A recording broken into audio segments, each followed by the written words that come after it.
All right, hello, and welcome. Welcome to VRML. I'm Palidore, and this is your round robin Group B, America's edition of the pre-show. And we're getting ready to get going in what should be a very, very exciting day. Indeed, it's already been an exciting one earlier in Europe. We finished our Group B over there, and it was indeed Phantoms and Vertigo that managed to get that championship berth for next weekend. So congrats to them. And now we're continuing on. So the panel here as we start off our pre-show. I'm Palidore, of course, and Caption is alongside. SirDimwi in the area. SoMuchForSubtlety, he's out there subtly. Sputnik Cobra, he's hanging out as well. As a wit, won't be talking, but I assume anyways, but rest assured, he's witty. Isn't that right?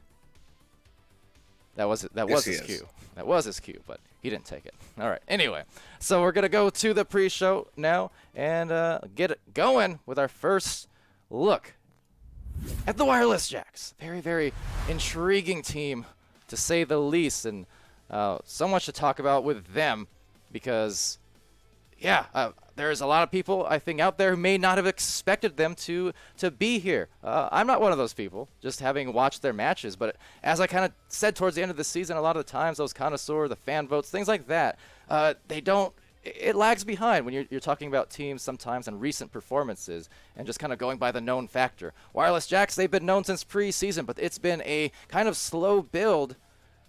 And I say that in the sense it's only been 6 months since then or so, but it's been this build-up for them to really solidify themselves to the point where, well, they were going for the gold, which is our first topic here of discussion, which is to say that's what they went for. Towards the end of the season, contesting that gold division in the Challengers Cup. They had to beat two gold teams in Ignite and Spaghetti to secure their spot, so they were absolutely golden on that showing.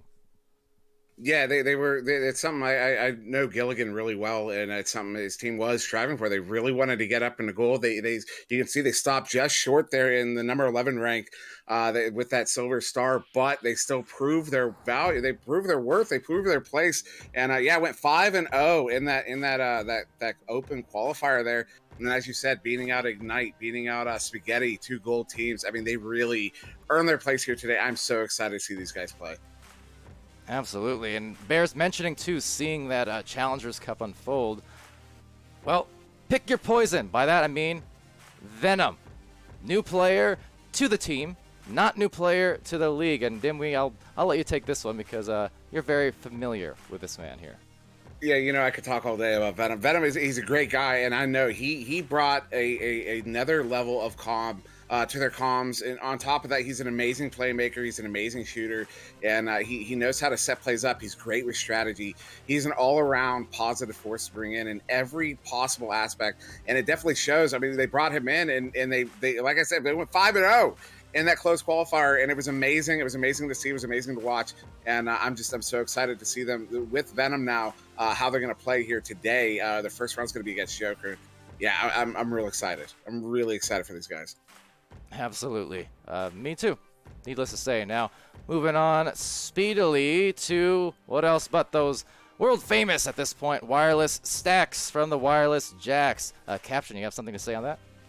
Oh, no, I was going to let you go. I was just going to carry on. I was just going to mention that these guys are probably just out of like their kind of group, and even like in this game in general, their stacking speed is definitely one that will compete with these top level teams, and I'm sure we're going to see that today. It's just going to be a matter of fact if their passing is going to be at that same level. If their passing and their boosting is going to be around this level for the whole entire of the day, you're going to probably be able to see them compete against these teams and really give them a bit of a show, and I think it's going to be a little bit unexpected to us and probably the viewers as well.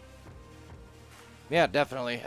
Becoming really a known commodity, though, but I would agree, indeed, the expectation has finally gotten to that point where they're starting to make their name known and starting to really show off that speed, show off their prowess. There's a lot of good things going on for this team here.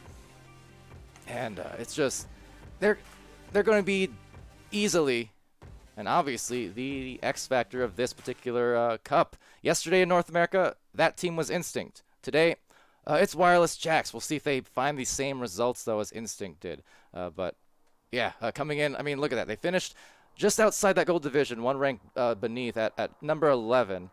Technically 12 before some teams shifted, I think, yesterday, but nonetheless, they're coming in from just a spot where they weren't expected for most people, but it's just a testament to their progress and to how good they have indeed become. And it's all predicated on, well, the iron will, not only of the team, but the man, Will I Am. He absolutely was key to that win over in the Challengers Cup just a couple weeks ago.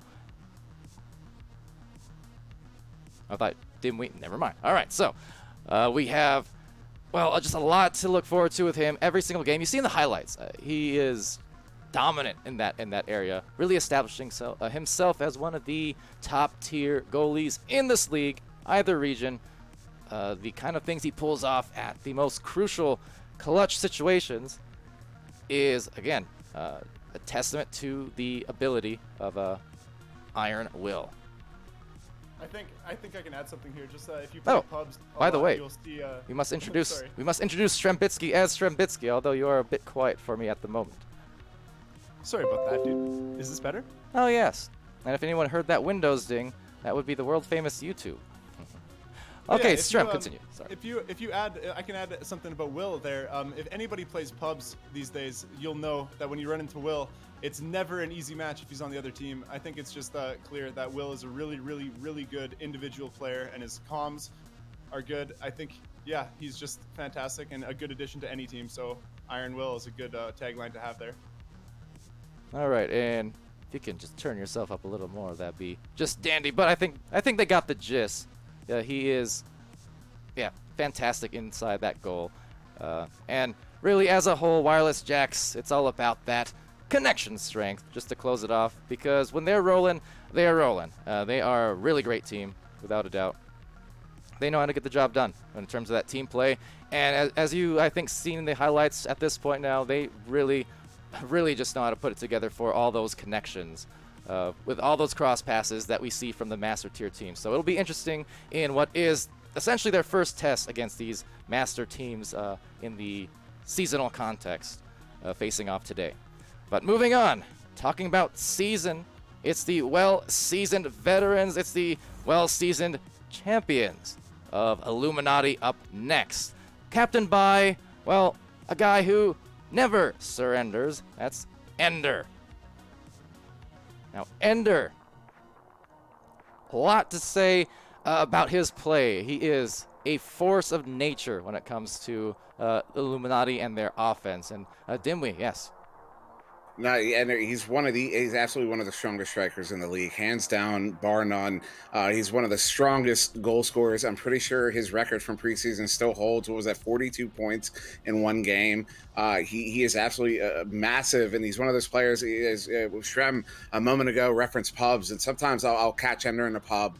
And when I go up against Ender, I have to go full defense because my offense is not going to stack up against his. I have to go into my own game. Otherwise, we have no chance because he is just a monster on offense. Yeah, to say the least. Yes, Strip. My team had just come off. Is my mic better, by the way? Is this fixed? I'll let the Twitch. Hopefully. Yeah, I think you look good. You look good. I mean, you always look good, but yes. What do you got? My team had just finished warming up Illuminati there. We played about a series with them, and Ender seemed to be in a really, really good mood, which for anyone that knows him, if the only thing you hear is open comms, usually it's not always good, right? But he was in a really good mood, having fun, and I think that's a really good sign for all of Illuminati today.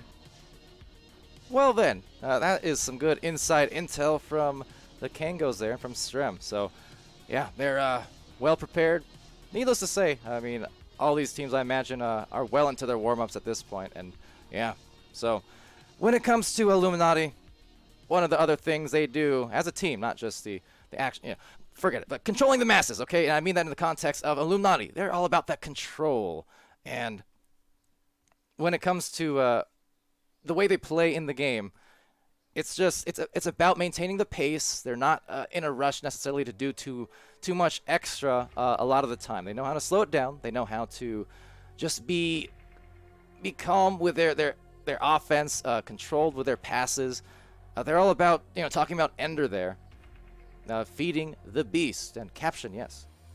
Yeah, no, turning on just exactly what you were saying, I was gonna say they've done a very, very good job as a team. Just with Ender being such a great striker, I mean, these guys are all very, very capable scorers in their own right. But just even surrounding themselves and just kind of getting in the best spot where you have one scorer that's really good, then you just have Ender hiding around, and because your focus switches on all of these guys because they're all good in their own minds, then you have Ender free, and it's just a really good job at just controlling on who you're choosing to strike and everything like that, but also just controlling the pace of the game. They're the one team that can turn from a very, very good passing team just to this team that has double stacks going up probably as fast as almost anyone in this league, if not faster. So it's just that one thing you got to really watch out when you're playing these guys.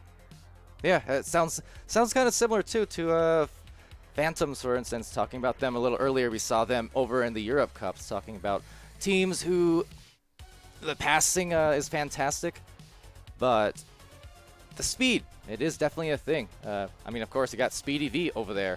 Yeah, needless to say, they're a team who can turn it up at any given moment when they want to. So that's a very good point to make. But yeah, just a lot of things going their way as the champions, reigning champions of the preseason. Which brings me to the next point here, which is to say, fantastic expectations. A little bit of a nod there too. Fantastic. The Fangasm, Simeon, Speedy. You got Simeon, as you might notice, over there officially rostered on Illuminati. And he's someone who's near and dear to my heart, mostly. Just kidding. Well, not kidding about the... Yeah, never mind. Anyway, Simeon, former teammate, love the guy. It's great to see him back in the game. Will he actually play at some point in this postseason? Probably not, but maybe. You never know. Unless someone has some inside info on that, I guess. No, but I did when that broke on the league channel that he had joined their roster. I happened to be doing the podcast that night, and Ender was around, so I pulled him in and asked him, "How did you get Simeon on your roster? What's going on with that?" Like, everybody has so many questions, and basically it came down. They were like, they saw Simeon had been playing on the PTR, and so they're like, "Wouldn't it be cool if we brought Simeon in on our roster?" And they said, yeah, so let's ask him. And they asked him, he said yes, and that was it. It was that simple. They just were like, hey, you want to join the team for a bit? And he was like, sure, and that was that. So I don't know if we'll get to see him, but that would definitely be a treat, I would say. Yeah, absolutely. And either or, just fun to see him in the game, but, yeah, it's fantastic expectations. Back to the main idea here. For Illuminati, because of those championship, the championship history. That is to say, I've mentioned in some of these casts recently, there's a little bit of a almost champion's curse as of late. And in that sense that ever since Season 2 of VSL, I mean, basically you have a champion, they win, they go to the next season, and they fall a little short. I mean, that's just kind of the name of the game, mainly. Anyways, it's hard to stay on top of competition for overly long because the competition is just so strong these days. But for Illuminati, they've got a lot of expectations going into it. They struggled a little bit earlier in the season for Season 1, but as it's built more and more towards the end of the season, they're still looking like the Illuminati who won that championship. It's just that competition has kind of rose with them the same way. As the rest of the league, division to division. It's just the rising tide thing that I always like to go to, lifting everyone's boats in this case.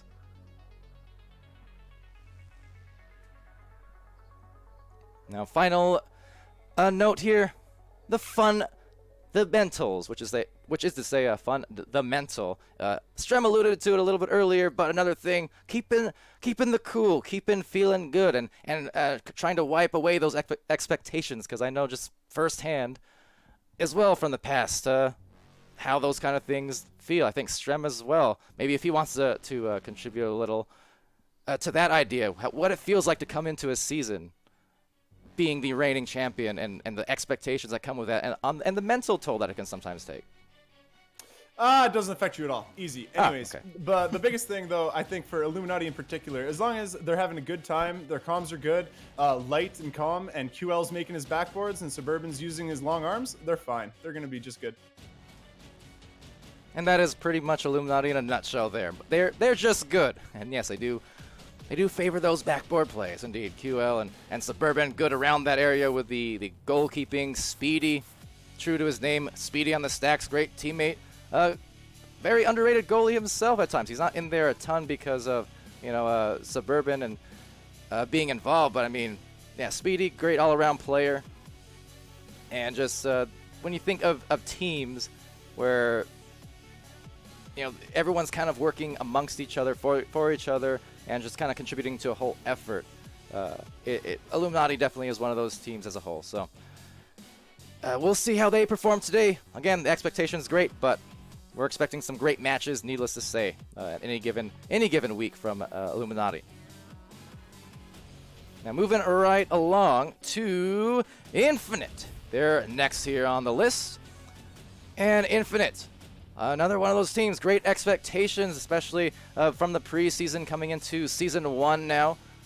And led by, captained by, the search engine, which is to say also a video upload site, but nonetheless, it's YouTube. A YouTube backline player. He is a stabilizer. He plays the lanes. He denies the goals, and he kind of directs the traffic. Not the web traffic, but just the echo traffic for his team.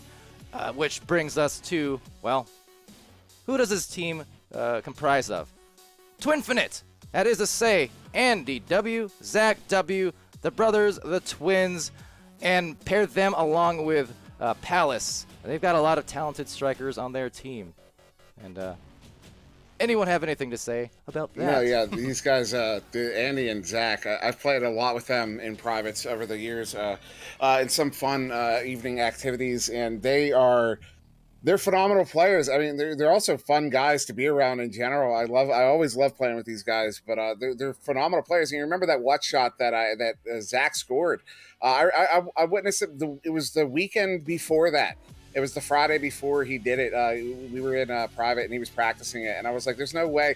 He was doing it. I was like, "Yeah, hit that in comp, and I'll believe that's a legit shot." And then he did it.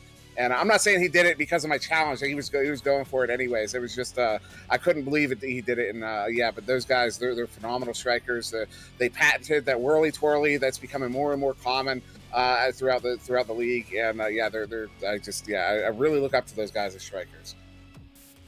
Yeah, absolutely. And it's they got the connection there. They got the play style so hard to just deal with as a defense, because when they're coming at you from either direction, those shoulder plays, or it doesn't really matter which direction, because at the end of the day, they're so well practiced in that inversion that leads them to convert shots at an incredible rate once they get deep into the 2-point zone, because they just spin. They're strong with the dunks, especially Andy. He loves his dunks, and he does it with style quite often. But there's just a long laundry list of things in the basket of Infinite when they're trying to get those baskets on offense. Well, speaking of a big basket of things, one of those things is that Andy W's a pilot. No doubt that helps him fly throughout the arena. Yeah. Solid, Strem. Solid. Oh, that was as phenomenal. Ever. Oh, I love you. Platonically. Yeah, same here. Maybe a little romantically. Maybe a little.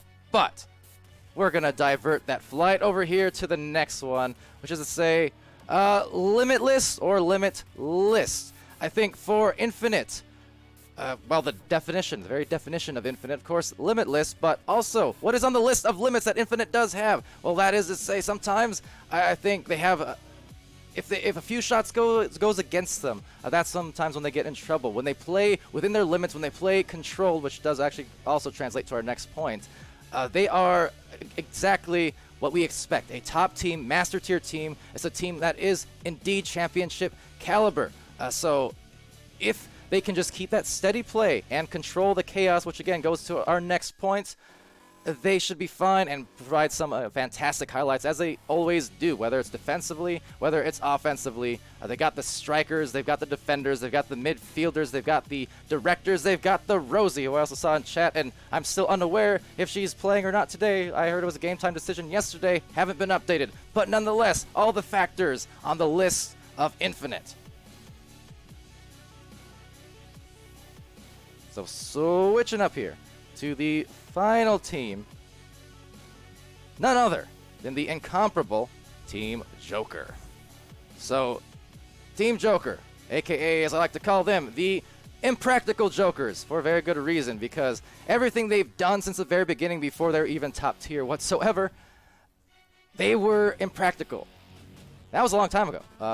Every hole in their game they've fixed. They're still steezy, but boy, do they know how to just mangle defenses with all kinds of strange but effective moves. And yeah, Steezy is right, and it's one of those things. A lot of teams, you'll see them pull out some Steez, but then they tend to get punished for it at least 50% of the time. The problem with jokers, they don't get punished for it because there's a reason they're number one. There's a reason you call them the shutout kings. 21-3 on the season is ridiculous, and there's only 3 losses there are to one team. That was Team Kang Gorillas, Strem's team here. And yes, they went 3-1 against, was it 1-3 against Kang? Joker went 4-2 for 2-4, 2-4. 1-3. What? I don't know. It was 1-3 because I think the Strem one game just perished, didn't we? The one game that Joker beat Kang, it was in 2, but the 3 games that Kang won were all in 3. Those are the only games that Joker went to 3 in all season. There's only one important stat. They've done it in 2. There's one important stat, and that is that Kang beat Joker more than Joker beat Kang. It is a matter of fact. Kang beat Joker 3 times. The only team in the league to beat Joker throughout the season, and every single victory Joker got was in 2. This team is not to be taken lightly. I'm looking forward to some unbiased Strem casting a little later. It's gonna be fun.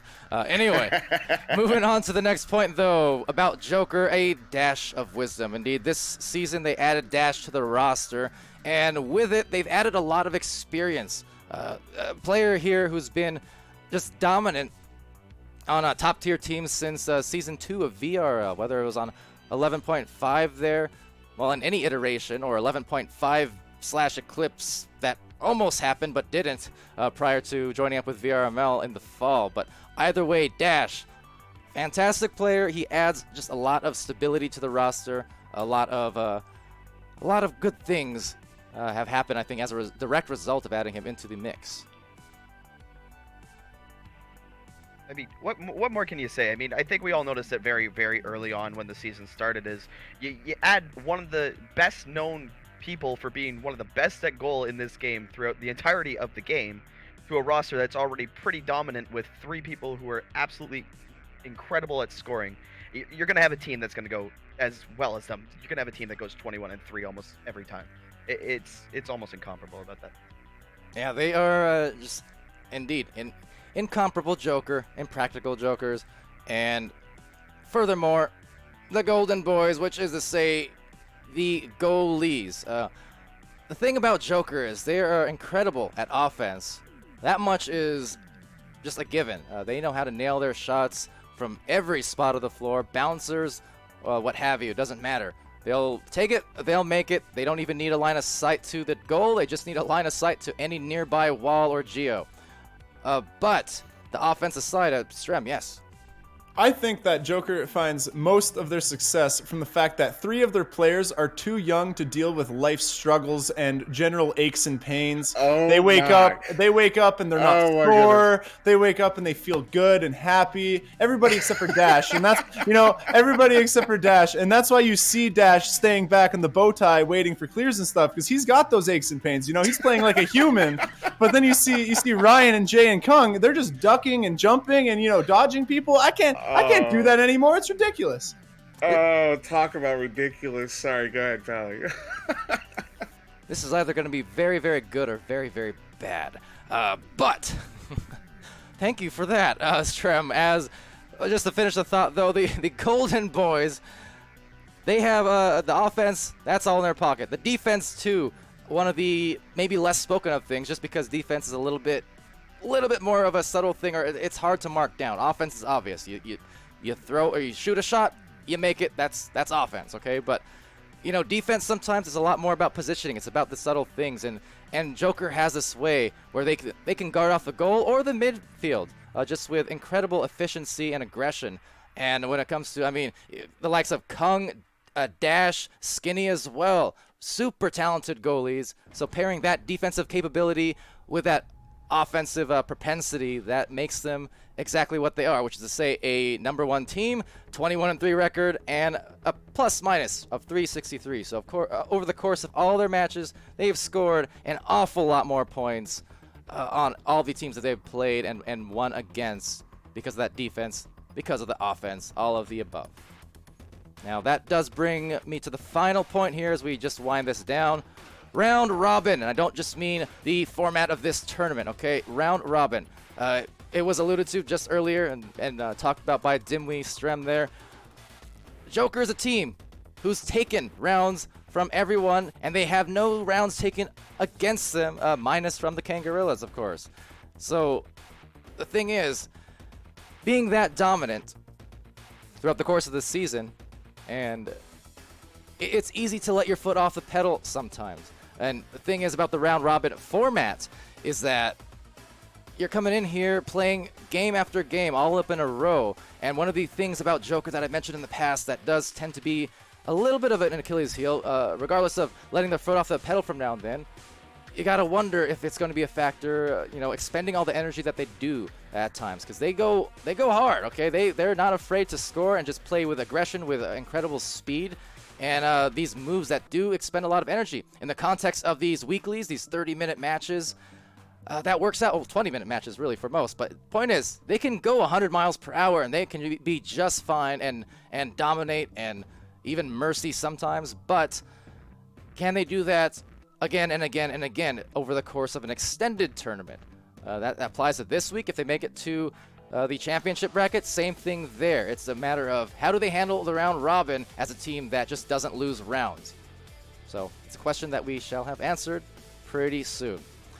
But speaking of pretty soon, that's going to wind this pre-show down, because guess what? North America matches about to begin in a hurry. So we're going to split off here. I'm going to end this stream just briefly, switch cameras over to Wit, and get our casters settled. So in the next couple minutes, be aware on both channels as we set to play our games. First up here on channel 1 will be Infinite facing off against Illuminati. And over on channel 2, Team Joker and Wireless Jax. So until then, thanks for tuning in. We'll be right back with the exciting start to our cups today.